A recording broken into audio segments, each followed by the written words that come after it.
नमस्कार दोस्तों, मैं देवराज और आपका मेरे चैनल इंग्लिश स्टडी लवर्स में स्वागत है। दोस्तों, आज की इस क्लास के अंतर्गत हम आपके लिए एक नया फिगर ऑफ स्पीच एंटीथेसिस को कराने जा रहे हैं। ये बहुत ही महत्वपूर्ण है और किस हिसाब से एग्जाम में क्वेश्चन पुटअप किए जाते हैं और किस तरीके से आपको उनको देखकर सॉल्व करना होता है, इन सारी चीजों के ऊपर आज हम इस वीडियो में चर्चा करने वाले हैं। तो दोस्तों, वीडियो को शुरू करते हैं। देखते हैं कि एंटीथेसिस होता क्या है।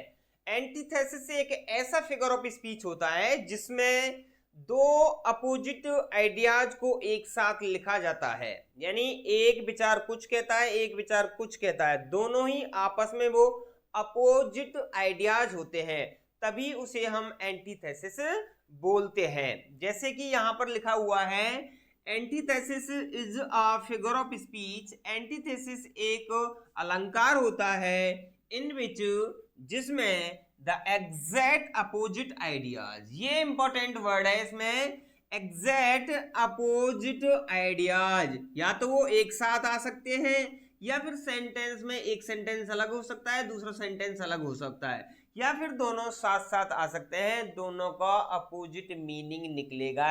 इस बात की आपको जानकारी रखनी है, तभी वो क्या कहलाएगा, एंटीथेसिस कहलाएगा। इस बात की आपको जानकारी होनी चाहिए। आर कन्वर्ट साथ साथ लिखी जाती है, बोली जाती है। एग्जाम्पल के माध्यम से हम यहाँ समझना चाहेंगे। बहुत ही अच्छा एग्जाम्पल है, एग्जाम्पल्स मैंने यहाँ पर लिए हैं, कई बार डायरेक्टली एग्जाम्स के अंतर्गत पूछे जाते हैं।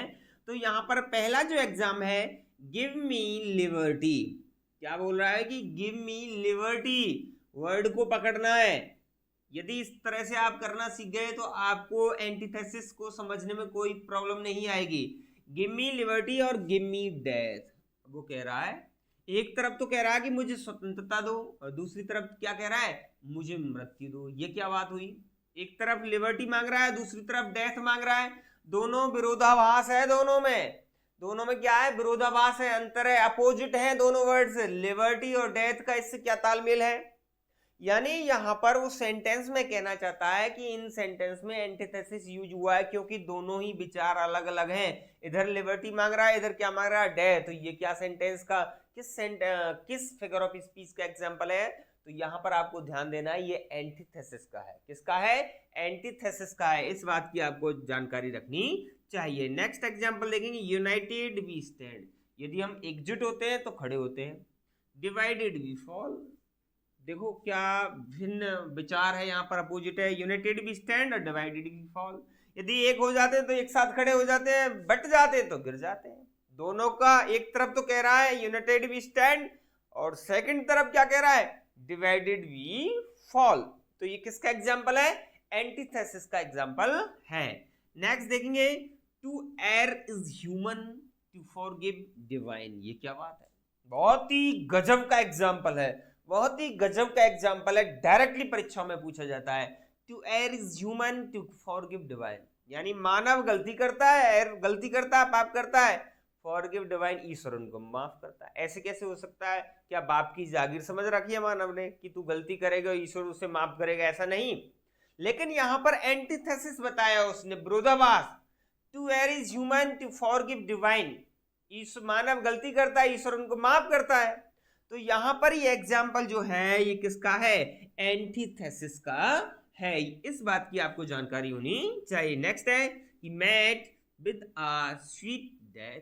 अब स्वीट भी है और डेथ भी है। उसे बहुत ही अच्छी मृत्यु मिली। अच्छी कहां से होती है? मर गया तो अच्छी क्या है, मर गया तो मर गया। तो लेकिन यहां पर दो आइडियाज अपोजिट आइडियाज हैं, एग्जैक्ट आइडियाज हैं, तब यहां पर क्या है, antithesis figure of speech used हुआ है। क्या हुआ है? Antithesis figure of speech use हुआ है। नेक्स्ट देखेंगे, मैन प्रपोजेस गॉड डिस्पोजेस।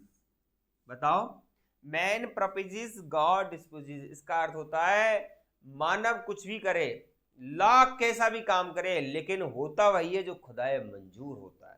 क्या होता है? होता वही है जो खुदाए मंजूर होता है। मानव कितने भी लाख प्रयास कर ले, कुछ नहीं होने वाला है जब तक कि खुदा ने कुछ उसके लिए लिखा ना हो, कुछ उसके लिए किया ना हो। तो आज की इस क्लास के अंतर्गत हमने आपको एंटीथेसिस फिगर ऑफ स्पीच को समझाने का भरसक प्रयास किया है। फिर भी किसी प्रकार की कोई समस्या आपके सामने उपस्थित होती है तो प्लीज हमें कमेंट में बताएं। तो दोस्तों यदि ये वीडियो अच्छी लगी है तो प्लीज इस वीडियो को लाइक कर दें, दोस्तों के लिए शेयर कर दें और कमेंट में बताएं वीडियो अच्छी है या गलत है, और ज्यादा से ज्यादा इसे शेयर करने का प्रयास करें। यदि आप हमारे चैनल पर पहली बार विजिट कर रहे हैं तो प्लीज हमारे चैनल को सब्सक्राइब करना ना भूलें और साथ ही साथ बेल आइकन दबाना ना भी भूलें, जिससे कि आने वाली वीडियो जो आपको समय पर मिलती रहे। आज के लिए बस इतना ही, मिलते हैं किसी अन्य वीडियो के साथ, तब तक के लिए धन्यवाद दोस्तों।